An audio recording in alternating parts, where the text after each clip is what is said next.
क्या कभी आपने किसी बिल्ली और चूहे को हंसते खेलते दोस्त बनते देखा है? अगर नहीं तो ये कहानी आपको हैरान कर देगी। एक हरे भरे गांव में एक नन्ही सी बिल्ली रहती थी जिसका नाम छोटू कैट था। छोटू कैट बहुत शरारती मगर दिल की साफ थी।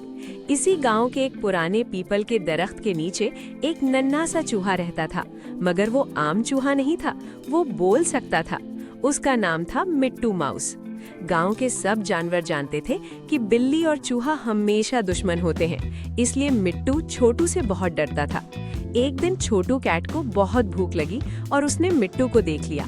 मिट्टू डर के मारे कांपने लगा, मगर अचानक उसके मुंह से आवाज निकली, छोटू मुझे मत पकड़ो, मैं तुमसे बात करना चाहता हूँ।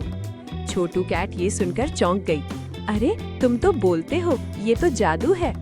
मिट्टू ने हिम्मत जमा करके कहा, छोटू हम क्यों दुश्मन बने? मैं तुम्हें कहानियां सुना सकता हूँ, तुम्हें हंसा सकता हूँ।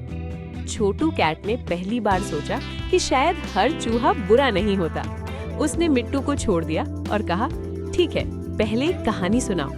मिट्टू ने मजेदार कहानी सुनाई जिसमें बहादुर चींटी और सुस्त हाथी का जिक्र था। छोटू जोर जोर से हंसने लगी। आहिस्ता आहिस्ता दोनों रोज मिलने लगे। कभी मिट्टू छोटू को गिनती सिखाता, कभी छोटू मिट्टू को दरख्त पर चढ़ने से बचाती। एक दिन गांव में एक बड़ा सा कुत्ता आ गया जो सबको डरा रहा था।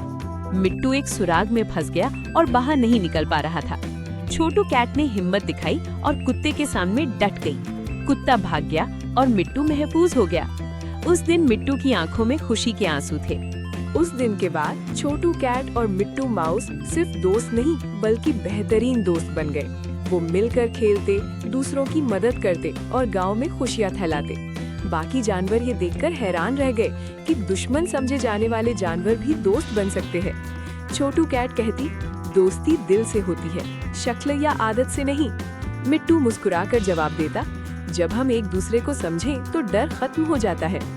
गांव के बच्चे इस कहानी से ये सीखने लगे कि नफरत के बजाय मोहब्बत और दोस्ती को अपनाना चाहिए।